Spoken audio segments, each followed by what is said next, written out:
Hi. Hello. నమస్తే అందరికి. Welcome to my channel. ఇప్పుడు మనం చెప్పుకోబోతున్న స్టోరీ 'ఈ లవ్' ఎపిసోడ్ 50.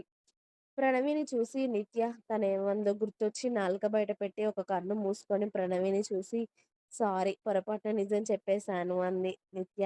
ఒసేయ్ ఎక్కువ అవుతుందే నీకు దొంగ మొహందానా, నేను సైకోనా అంటూ నిత్య మీదకి పిల్లో విసిరింది ప్రణవి.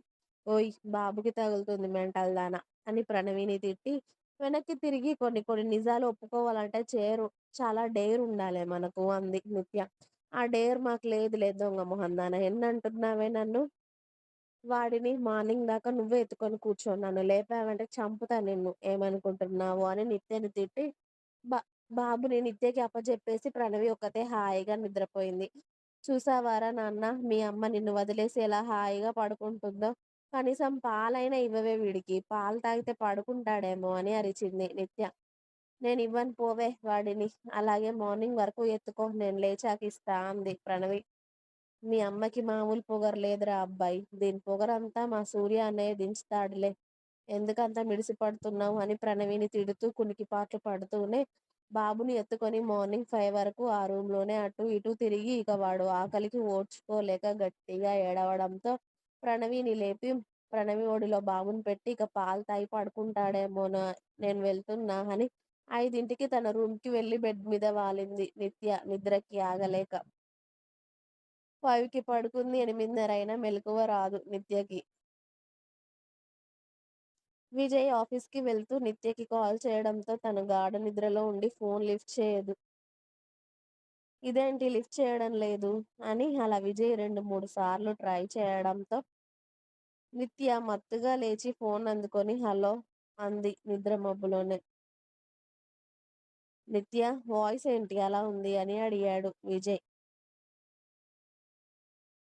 ఇంకా నిద్ర లేవలేదు విజయ్ అని చెప్పింది నిత్య. అదేంటి నువ్వు ఆఫీస్కి రావట్లేదా? ఆఫీస్ అనడంతోనే టక్కున కళ్ళు తెరిచి టైం చూసేసరికి 8:45 అవుతూ ఉంటుంది. ఓహ్! సారీ విజయ్, చూసుకోలేదు. నేను ఇంకో హాఫ్ అన్ అవర్‌లో రెడీ అయ్యి వచ్చేస్తాను అని గబగబా వాష్‌రూమ్‌లోకి దూరి ఫ్రెష్ అయ్యి, రెడీ అయ్యి సరళ వండిన 2 దోసలు నోట్లో కుక్కుకొని బాయ్ ప్రణవి, ఆఫీస్‌కి వస్ ఆఫీస్‌కెళ్ళొస్తాను అని బాబుగాడిని ఒకసారి ఎత్తుకొని వాడిని ముద్దులతో ముంచెత్తి వాడిని ఎర్రగా చేసి ఏడిపించి అప్పుడు తన స్కూటీలో ఆఫీస్‌కి బయలుదేరుతుంది. తను ఆఫీస్‌కి చేరుకునేసరికే కరెక్ట్‌గా 10 అవుతుంది. నిత్య వచ్చి తన వర్క్ ప్లేస్‌లో కూర్చోగానే సూర్య కాల్ చేస్తాడు తన క్యాబిన్‌కి రమ్మని. ఓకే సార్ వస్తున్నా అని నిత్య సూర్య క్యాబిన్‌కి వెళ్ళి గుడ్ మార్నింగ్ అన్నయ్య అని చెప్పింది నవ్వుతూ.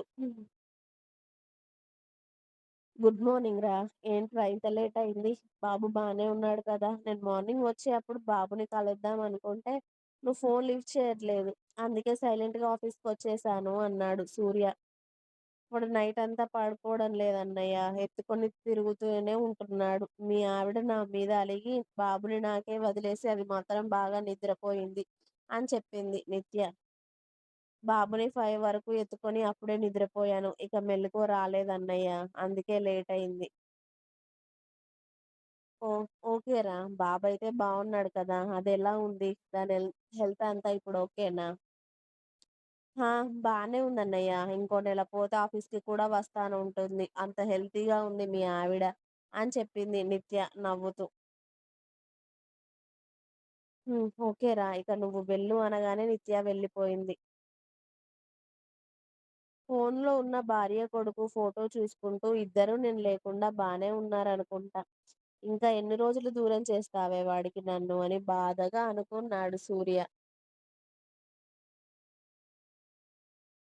కొడుకు ఫోటోని ముద్దాడి అలా వర్క్‌లో లీనమయ్యాడో లేదో కరెక్ట్‌గా 20 నిమిషాల తర్వాత సూర్య మొబైల్ మోగింది.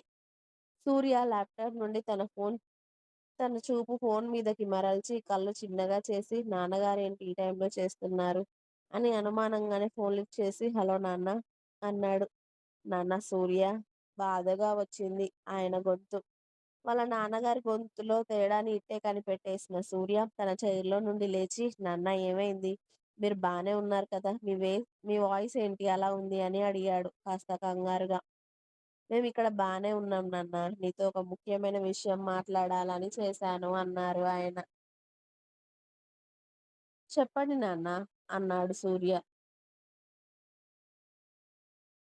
చంద్రిక ఇంటికి వచ్చింది సూర్య అని చెప్పారాయన. ఓహ్! తనెప్పుడైనా మామూలుగా వస్తుంది కదా నాన్న! మరి ఇప్పుడెందుకు చేశారు మీరు? ఇది ఫోన్‌లో చెప్పాల్సిన విషయం కాదు సూర్య. నువ్వు అర్జెంట్‌గా హైదరాబాద్ నుండి మనం ఇంటికి బయలుదేరి రా అన్నారు ఆయన. కానీ అంత అర్జెంట్ ఏంటి నాన్న? ఏమైనా జరిగిందా ఇంటి దగ్గర? అని అడిగాడు సూర్య అనుమానంగా.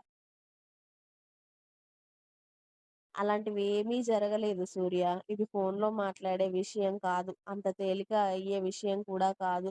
నువ్వు ఇంటికి వస్తే మనం కూర్చునే మాట్లాడుకోవాలి. నువ్వింకా ఏం మాట్లాడకుండా త్వరగా బయలుదేరు సూర్య అన్నారు ఆయన.